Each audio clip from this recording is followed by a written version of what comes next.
जय मसीह की आप सभी भाई और बहनों को। आइए हम सब मिलकर आज के प्रभु के कलाम की ओर जाते हैं।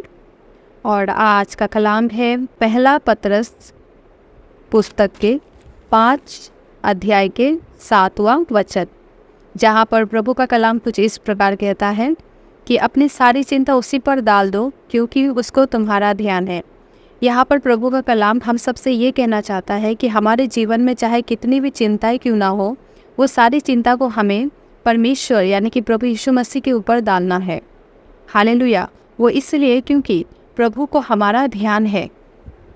आज हम अपने जीवन में हम देखते हैं, जब हमारे जीवन में बहुत सारी चिंताएं रहती है, किसी के भी जीवन में कोई ऐसा नहीं है व्यक्ति जो कह सकता है कि मैं चिंता मुक्त हूँ।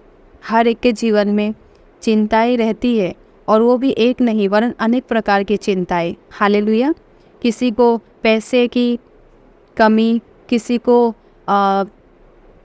लड़ाई झगड़ा, अशांति जीवन में, किसी का परिवार में अनबन, किसी के कुछ और बीमारी, तो किसी को नाना प्रकार की समस्या, नाना प्रकार की चिंता। ये जितनी भी चिंताएं हैं, यहाँ पर प्रभु का कलाम साफ साफ हमसे ये कह रहा है कि अपनी सारी चिंता उसी पर डाल दो क्योंकि उसको तुम्हारा ध्यान है। हमें चाहिए कि हमारे जीवन में हमें किसी भी प्रकार की चिंताएं क्यों ना हो, लेकिन हमें चाहिए कि हम प्रभु यीशु मसीह के ऊपर इसको डाल देना है। इससे क्या होगा कि प्रभु हमें उस चिंताओं से हमें मुक्त करेगा। और इसके लिए आप और एक वचन आप देख सकते हैं जहाँ पे प्रभु का कलाम इस प्रकार कहता है, यूहन्ना पुस्तक के 14 के 27 में, मैं तुम्हें शांति दिए जाता हूँ, अपनी शांति तुम्हें देता हूँ, जैसे संसार देता है मैं नहीं देता, तुम्हारा मन ना घबराए। हालेलुया। हमारे जीवन में जब चिंताएं होती है तो हमारे जीवन से शांति भंग हो जाती है, हमारे जीवन से शांति चली जाती है। आज जितने भी लोगों के जीवन में चिंताएं हैं, उन सब के जीवन में शांति नहीं रहा, शांति भंग हो चुकी है। लेकिन यहाँ पर प्रभु यीशु मसीह हमें वचन के द्वारा यूँ कहता है कि मैं तुम्हें शांति दिए जाता हूँ, अपनी शांति तुम्हें देता हूँ, जैसे संसार देता है मैं नहीं देता, तुम्हारा मन ना घबराए। आज हम क्या करते हैं कि हमारे जीवन में अगर कोई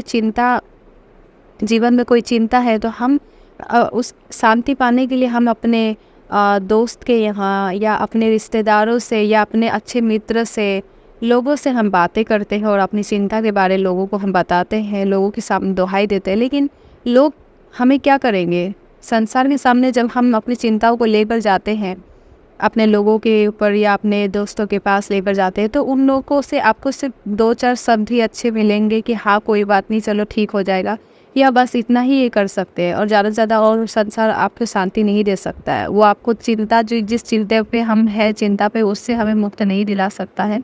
लेकिन यहाँ पर प्रभु इसीलिए कहता है कि मैं तुम्हें अपने शांति दिए जाता हूँ, वैसा नहीं देता जैसे संसार देता है।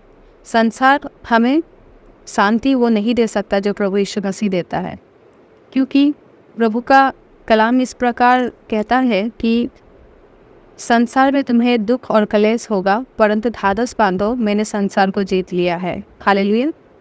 संसार में हमें आज दुख कलेश होता है क्योंकि हम संसार में रहते हैं और हमें संसार में हमें हर प्रकार की दुख और कलेश से गुजरना पड़ता है, और ये जीवन में होता ही रहता है।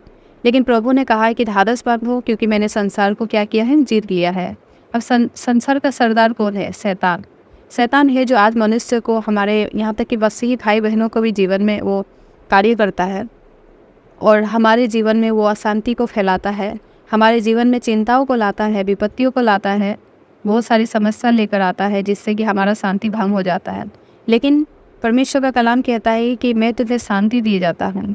और ये शांति कैसे? प्रभु ने संसार को जीत लिया है, यानी कि शैतान के हर एक कार्य जो वो हम मनुष्य को जो परेशान करते, जो हमें वो बीमारियों से या हमें पैसे की तंगी से या तो किसी भी प्रकार की जो भी वो समस्या हमारे मनुष्य के जीवन में लेकर आता है, ये सारा कुछ शैतान की ओर से होता है। जो भी लड़ाई या झगड़ा, जो कुछ भी होता है, ये सब कुछ शैतान की ओर से किया धरा रहता है, और मनुष्य अपने अभिलाषा में पढ़कर ये सब में पड़ जाता है।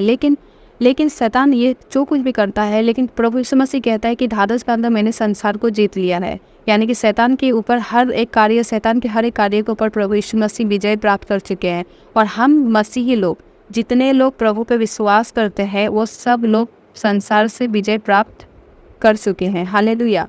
लेकिन उसके लिए एक कंडीशन है क्योंकि मत्ती का अगर हम पुस्तक पढ़ेंगे, मत्ती रचित सुसमाचार में, तो वहाँ पे प्रभु का कलाम कहता है कि एक मूर्ख और एक बुद्धिमान मनुष्य जो घर बनाने वाला के बारे में प्रभु यीशु मसीह कहता है कि जो मेरी बातों को सुनता है और उसको मानता है वो उस मनुष्य के समान होता है जिसने अपना घर को चट्टान पे बनाया और चट्टान पर जिसने नींव रखा। और क्या होता है कि उस जिसका घर चट्टान पर बना हुआ है वहाँ पर बाढ़ें भी आए, आंधियाँ भी चली और उस घर से टकराई भी, लेकिन उस घर को कुछ नहीं कर पाया। लेकिन एक मूर्ख इंसान है जिसमें प्रभु ने कहा कि वो मेरी बातें सुना, लेकिन वो मेरी बातों पर नहीं चला। वो उस मूर्ख के समान ठहरा जिसने अपना घर को कहाँ पर बनाया? बालों पर बनाया। हालेलुया।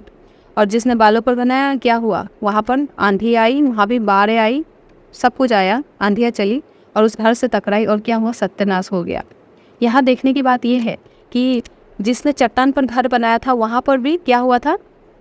आंधी आई थी, बाढ़ आई थी, है ना, आंधियाँ चली थी और उस घर से टकराई थी, लेकिन उसका कुछ नहीं हो पाया है, उस घर का कुछ भी नुकसान नहीं हुआ। लेकिन जिसने बालों पर घर बनाया था उसके घर से आंधियाँ टकराई, आंधियाँ बाढ़ें टकराई, वर्षा आई और उस घर से टकराई और वो घर क्या हुआ? चकनाचूर हो गया।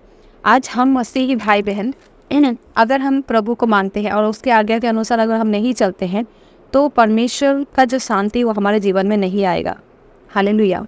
क्योंकि प्रभु यहाँ पर कहता है कि मैं तुम्हें शांति दिए जाता हूँ, अपनी शांति तुम्हें देता हूँ, जैसे संसार देता है वैसा नहीं देता, तुम्हारा मन ना घबराए। ये उन्हीं लोगों के लिए है जो प्रभु यीशु मसीह के वचन को मानते हैं और अपने आज्ञा, परमेश्वर की आज्ञा के अनुसार चलते हैं। क्योंकि वो धर्मी जन के ऊपर, प्रभु का कलाम कहता है कि धर्मी जन के ऊपर बहुत सारी विपत्ति आती तो है, परंतु परमेश्वर उस सब से हमें छुड़ाता है। लेकिन अधर्मी लोग क्या होता है कि उनके जीवन में विपत्ति आती है और उसी में पड़े रहते हैं, उसका उद्धार नहीं होता। क्यों? क्योंकि अधर्मी परमेश्वर की आज्ञा के अनुसार नहीं चलता। हालेलुया। और हम सब प्रभु के आज्ञा के अनुसार चलते हैं और जो प्रभु के आज्ञा के अनुसार चलते हैं वो उस मनुष्य की समान ठहरेंगे जिसने अपना घर को चट्टान पे अपना घर को बनाया। हालेलुया। और इसीलिए हमारे जीवन में चाहे कितने भी प्रकार की चिंताएं क्यों ना हो, लेकिन हमारे मन में एक शांति हमारे हृदय में परमेश्वर देगा। क्यों? क्योंकि वो सारी चिंताओं से प्रभु क्या करेगा? हमें पार लेकर जाएगा और हमारे जीवन में शांति को लेकर आएगा प्रभु। इसीलिए वो कहते हैं कि चिंता मत करो, किसी भी बात की चिंता मत करो, सारा चिंता प्रभु यीशु पर ही डाल दो। आज हमें भी चाहिए कि हमारे जीवन में चाहे जितनी भी चिंताएं क्यों ना आए, देखिए ऐसा नहीं है कि हम मसीह भाई बहनों के जीवन में, हमारे जीवन में चिंताएं, हमारे जीवन में कोई विपत्ति नहीं आएगी, ऐसा नहीं है। लेकिन धन्य है हम कि परमेश्वर पे अगर हम चलेंगे तो हमें प्रभु उस सारी चिंताओं से मुक्त दिलाएगा, हर एक विपत्ति से प्रभु हमें छुटकारा दिलाएगा और प्रभु का शांति हमारे हृदय में रहेगा। और तब संसार के लोग जब आपको देखेंगे, जो प्रभु को नहीं जानते, वो आपको जब भी देखेंगे तो वो ये सोचेंगे कि ये भाई और बहन, इनके जीवन में इतनी सारी विपत्तियाँ लेकिन ये मुस्कुराते हैं, इतनी शांति में कैसे रहते हैं? क्योंकि हमें पता है कि प्रभु हमें उस चिंताओं से हमें मुक्त करेगा और हम इस जीवन में इसको हम अनुभव भी कर सकते हैं। जब प्रभु हमारे लिए कार्य करता है, जब हम अपनी सारी चिंता उस यीशु पर डाल देते हैं जिसको हमारा ध्यान है, तो हम परमेश्वर की महिमा को देखते हैं। उस विपत्तियों से जब हम निकलते हैं, जब प्रभु हमें छुड़ाता है, तो हम प्रभु की महिमा करते हैं और इसीलिए हमारे जीवन में वो शांति बना रहता है। हर एक विपत्तियों में भी, हर एक चिंता की घड़ी में भी हम प्रभु के ऊपर अपनी चिंता को डालते हैं और हम चिंता मुक्त हो जाते हैं और प्रभु की महिमा को हम देखते हैं और प्रभु का शांति हमारे हृदय में प्रवेश करता है। इसीलिए प्रभु का कलाम कहता है कि अपनी सारी चिंता उसी पर डाल दो क्योंकि उसको तुम्हारा ध्यान है। हालेलुया। इस वचन को अपने जीवन में लागू करते हुए प्रभु का आशीष को प्राप्त करें। आमीन।